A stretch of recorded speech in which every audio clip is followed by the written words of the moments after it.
histoire du secours en montagne, proposée par Mountain Pass. Mountain Pass, une passerelle entre l'univers de la montagne et le monde de l'entreprise. Learn from altitude. Learn from altitude, prêt à décoller, c'est parti, 5 sur 5. C'est une histoire miraculeuse et belle que nous allons évoquer aujourd'hui. Celle de l'incroyable survie de Guy Labour, tombé dans une crevasse du glacier des Nantillons en 1934. On la tient de ses carnets, écrits d'une main grelottante pendant les 8 jours qu'il passa au fond de sa prison de glace. Son projet était de gravir en solitaire les Grands Charmoz. Sur le rognon des Nantillons, après un bivouac sur la moraine, il croise 2 cordées, dont une composée de 3 femmes alpinistes avec qui il échange quelques mots avant de partir, seul, vers la face à escalader. La marche sur le glacier. Donc je fais une fois tout seul. Au bout de quelques longueurs, il doute. Prudent, il décide de faire demi-tour. De retour sur le glacier, la chute sera brutale, inattendue.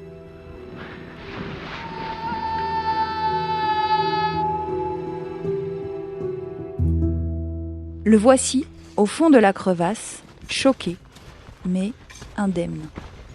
Ses cris résonnent, en vain. Les heures passent, il tente de s'échapper, il est bloqué. Après les heures, ce sont les jours qui s'égrènent.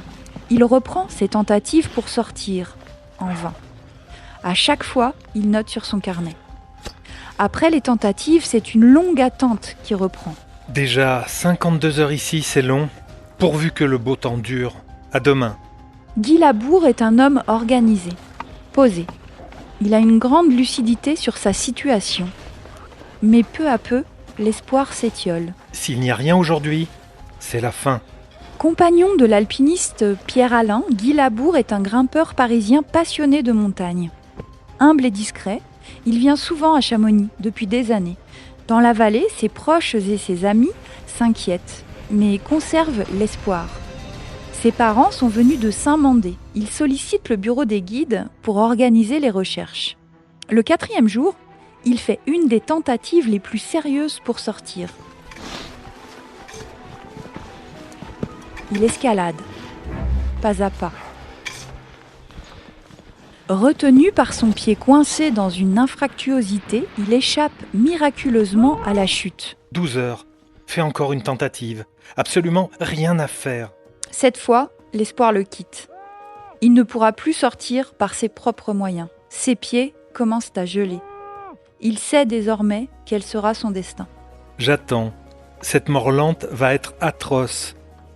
Je vais d'ailleurs mourir de froid plutôt que de faim, très probablement. C'est dur de se sentir mourir tout seul. Adieu à tous, si on retrouve ce carnet. Adieu à papa et maman que j'aime tendrement et plus que tout au monde. Pardon de leur faire tant de peine. Maintenant, ça va être la fin car il n'y a plus d'espoir. Je vous aime.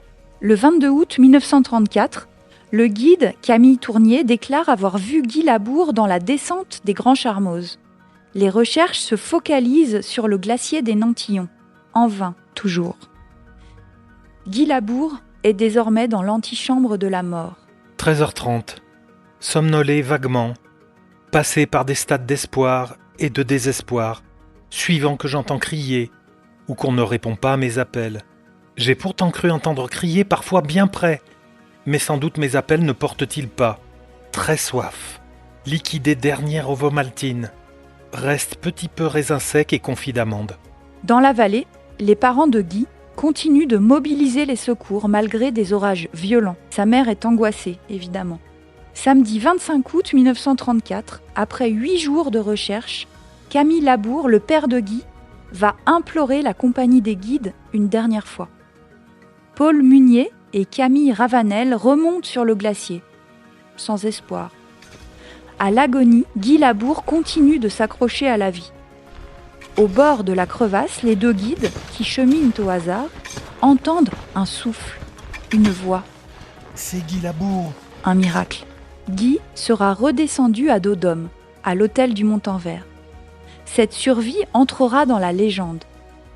Roger Frison-Roche, guide et reporter à Chamonix, s'emparera de cette histoire pour construire la trame de son roman « La Grande Crevasse ». Amputé légèrement, Guy Labour vivra discrètement jusqu'à 93 ans avec le même amour de la montagne. Quelle est la leçon de ce secours pour vivre la montagne aujourd'hui ? Blaise Agresti, guide de haute montagne, ancien commandant du peloton de gendarmerie de haute montagne et cofondateur de Mountain Pass. Bonjour Blaise. Bonjour Jessica. Donc l'histoire de Guy Labour se passe en 1934. Donc concrètement, comment se déroulaient les secours en montagne pendant l'entre-deux-guerres ? Est-ce qu'un tel secours aurait été possible aujourd'hui ? Alors d'abord, le secours dans les années 30, c'est un peu le même que celui dans les années 1830. Il n'y a pas eu beaucoup d'évolution finalement jusqu'à l'après-deuxième guerre mondiale. On est sur des mécanismes assez sommaires. Les secours sont réalisés par ce qu'on appelle des caravanes terrestres. Donc les gens partent à pied depuis les hameaux et en fait se constituent, et ça on l'a retrouvé dans pas mal de chroniques, des secours qui sont réalisés en Isère, dans le Dauphiné, dans le massif du Mont-Blanc ou ailleurs. En fait, ce sont des caravanes qui se constituent dans les hameaux au plus près des sommets. Donc quand il y avait un secours à l'Aiguille Verte, ce sont les hameaux autour d'Argentière qui se mobilisaient parce que l'alerte descendait de la montagne par quelqu'un qui venait à pied, il n'y avait pas de moyens radio, pas de communication. Donc ce témoin arrivait dans un hameau, tapait à la première porte de la maison, solliciter une aide. Et là, dans le village, se mobilisaient les gens compétents, donc des guides, des porteurs, des gens qui avaient l'habitude de ça. Ça redescendait peut-être à Chamonix pour une coordination à la compagnie des guides, pour la vallée de Chamonix. Et ensuite, une caravane se constituait. Et quand on prend les carnets de refuge, où étaient notés notamment les carnets de la Chamonniarde qui avaient les factures des prestations en refuge, on se rend compte que les noms des secouristes étaient les noms des gens, des habitants de ces hameaux. Donc ça, c'est vraiment la manière dont ces caravanes se constituaient. Ensuite, sur le plan de l'équipement du matériel, ils avaient des sacs à dos, des cordes en chanvre, ils avaient leur équipement d'alpinistes de l'époque, mais aucun moyen spécifique pour la prise en charge de la victime. Il va y avoir progressivement dans les années 30 des traîneaux, ce qu'on appelle des perches à l'époque, qui vont se fabriquer. Dans les années 30, on a les premières perches qu'on voit émerger. Un petit peu avant, dans le Salève, dès 1897, il y a des premiers traîneaux qui sont testés dans la verticalité. Donc ce qu'on appelle une perche, c'est un traîneau en bois, une 30 à 40 kilos qu'on peut porter à 4 hommes ou qu'on peut traîner dans la neige, qui peut glisser de manière sommaire. Donc c'est avec ces traîneaux très lourds qu'on peut ramener la victime du lieu de l'accident vers le premier refuge et ensuite vers la vallée. Dans le cas de Guy Labour, ce sont ses parents qui ont donné l'alerte et qui sont allés chercher des secouristes. Alors, dans le cas de Guy Labour, c'est particulier parce qu'il est parti tout seul. En fait, il n'a pas de compagnon de cordée pour porter l'assistance. Il a juste une cordée féminine, d'ailleurs, d'amis qui ont gravi ce jour-là aussi le Grépon. Donc cette aiguille magnifique au-dessus de Chamonix, mais personne ne sait très bien où il est. On sait qu'il est par là-bas, dans le secteur des Nantillons, le glacier des Nantillons. On ne sait pas s'il est allé au sommet, en fait, comme il a fait l'aventure tout seul. Donc seulement ses parents ont la conscience de sa situation au départ. Et donc c'est eux qui sont très vigilants, qui vont pendant toute la durée de cette incroyable histoire porter l'attention, la vigilance vers la compagnie des guides, en permanence en relançant, en ayant toujours l'espérance comme une espèce de lumière qui va guider les opérations de recherche qui vont se succéder. Mais effectivement, dans ces époques-là, si on n'a pas quelqu'un qui est un peu vigilant pour l'autre, l'information elle se perd, on ne sait pas du tout où sont partis les gens. Donc les parents de Guy, malgré l'angoisse et les faits, parce que 8 jours en montagne, c'est jamais très bon signe, ont continué de croire qu'ils pouvaient retrouver leur fils. Guy, au fond de sa crevasse, a tenu son carnet scrupuleusement et il a gardé confiance. Donc peut-on dire que la foi et l'amour peuvent déplacer des montagnes ? Alors c'est sûr que cette histoire de Guy Labour, c'est une magnifique forme d'inspiration sur ce qui fait qu'on survit en tant qu'être humain. Je pense là effectivement que l'amour filial d'un côté et parental de l'autre, ce lien ne s'est jamais rompu entre Guy Labour et ses parents. Ils ont toujours été dans l'espérance mutuelle que d'un côté il y aurait une attention pour faire tout pour essayer de le trouver. Et lui, il se disait, je suis sur ce glacier qui n'est pas immense, c'est un petit glacier, le glacier des Nantillons. Donc il a toujours pensé que c'était possible qu'il y ait des gens qui passent à proximité. Et il n'a jamais perdu espérance. Il y a juste un moment dans son carnet où il vacille un peu. Son texte vacille un peu. On voit bien que vers la fin, on est un peu au bout. Les 8 jours, c'est quand même un peu le bout de son espérance. Il a presque épuisé toutes ses ressources mentales. Il a fait plein de tentatives aussi pour s'en sortir par ses propres moyens. Mais le fil ne se rompt jamais. Parce que je pense que dans ces situations-là, et c'est le cas pour pas mal d'histoires de survie, quand le fil se rompt, la mort est assez rapide. Parce que finalement, on casse la mobilisation et l'énergie intérieure. Et voilà. Donc c'est vrai des deux côtés. C'est vrai du côté de Guy Labour et c'est vrai du côté des parents qui, visiblement en tout cas, des chroniques qu'on a pu recueillir, ne perdent pas l'espoir. Et ça, c'est vraiment un des éléments clés de cette histoire. Tout à fait, c'est un petit miracle en fait. Et on peut se demander justement comment et à quel moment les secouristes savent qu'il est temps d'abandonner les recherches et de dire bon bah là c'est fini. Alors c'est une question qu'on retrouve tout au long de l'histoire du secours en montagne depuis des décennies, il y a des siècles, mais oui, 2 siècles en tout cas. À quel moment, quand une personne est disparue en montagne, on estime que les recherches doivent cesser ? C'est le fameux arrêt des recherches, donc le renoncement à poursuivre une opération de recherche. Et en fait, on a eu des débats en interne quand j'étais patron du PGHM, effectivement, sur cette question. À quel moment on s'arrête ? À quel moment on s'arrête ? Donc, soit il y a des questions de risque pour les équipes de secours, qui est un argumentaire, se dire on arrête parce qu'on met en danger véritablement les équipes de secours. Je pense notamment sur des grosses avalanches, sur des zones de sérac, où il y a des risques de chute d'énormes masses de glace qui peuvent menacer la vie des secouristes. Donc ça, c'est une situation sur laquelle, à un moment, il faut dire on arrête d'exposer, parce que de toute façon, au bout de 2 jours, quelqu'un qui a été pris dans une avalanche, sur une chute de sérac, effectivement, on se dit qu'il faut peut-être arrêter. Donc on laisse des gens sous la neige qui sont des disparus, qui sont des disparus du Mont Blanc, qu'on a dans les glaciers ensuite, qui sont là, qui sont dans cette espèce de sépulture de glace très particulière. Il y en a quand même quelques-uns qui sont dans le massif. Voilà, ça c'est notre premier scénario.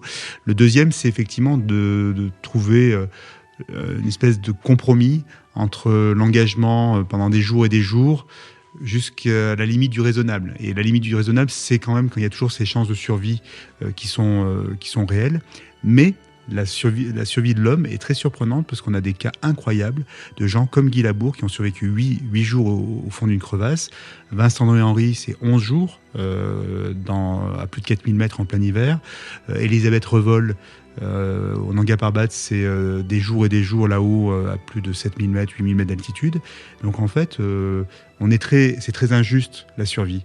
On n'est pas du tout égaux et il y a des gens qui survivent de manière incroyable. Donc il faut que les secouristes, les équipes de secours aient en tête que parfois l'impossible est possible et que des gens peuvent vraiment survivre dans des conditions extrêmement dures très longtemps. Donc ça veut dire qu'il ne faut pas s'arrêter trop vite. Dans son roman La Grande Crevasse, qui s'est inspiré de l'histoire de Guy Labour, donc Roger Frison-Roche évoque la montagne et les différentes émotions qu'elle suscite. Par exemple, il dit « En bas, tu n'aurais peut-être pas cru, tandis qu'ici, on ne peut pas mentir. On ne ment jamais en haute montagne. » Donc, qu'est-ce que la haute montagne vient convoquer en nous comme émotion ?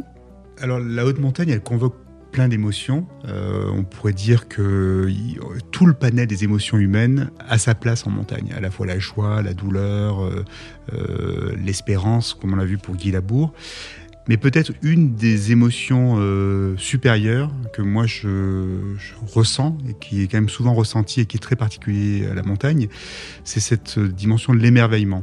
Et l'émerveillement, peut-être, c'est cette idée toute simple que là-haut, on mesure à quel point on est petit en tant qu'être humain face à une immensité des temps géologiques, des temps les plus longs. Et cette relation qu'on a de cette petitesse de l'être humain, et de l'immensité de la montagne qui nous envoie même à autre chose, qui est une dimension presque spirituelle, crée ce sentiment d'émerveillement.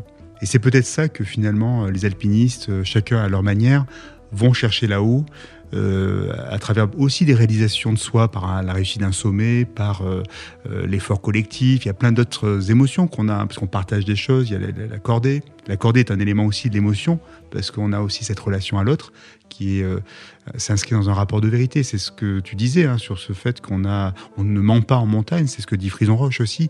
Et donc, quelque part, nos relations ont une certaine forme de pureté là-haut. On ne peut pas se raconter une histoire. Très rapidement, on est mis à nu par la montagne dans un rapport d'immensité. Donc c'est quand même assez extraordinaire de le vivre. Et donc, qu'est-ce que ce secours peut nous apprendre sur notre pratique de la montagne aujourd'hui ? C'est cette question de l'espérance, en fait. Moi, j'ai peut-être, je ne sais pas si c'est un peu des valeurs désuètes, peut-être, de parler d'espérance, mais Guy Labour, comme on l'a dit, il ne perd pas l'espérance, il ne perd pas l'espoir, alors qu'il a toutes les raisons de le perdre. Et c'est une sacrée leçon de vie. Pour moi, c'est une énorme leçon de vie, parce qu'on est quand même dans des sociétés douillettes, on a tout le confort, on est rarement soumis à la rudesse de la survie, heureusement d'ailleurs. On s'est installé dans des sociétés qui sont extrêmement protégées. Et est-ce qu'on serait capable d'aller puiser cette ressource intérieure, cette foi dans l'espoir, telle que Guy Labour l'a vécu et l'a mise en œuvre de manière très pratique ?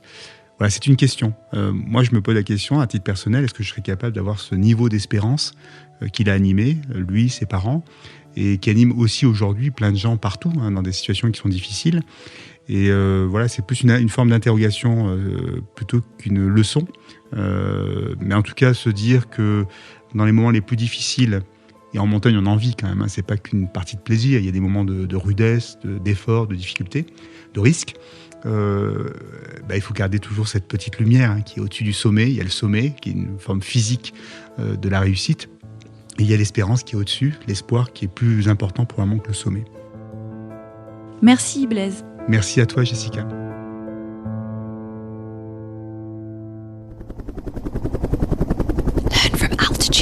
Learn from Altitude, un podcast produit par Mountain Pass et réalisé par Globule Radio. Scénario, Jessica Compois. Mixage, Kirstine Mackenzie. À découvrir. L'ouvrage illustré, une histoire du secours en montagne, imprimé aux éditions Glénat.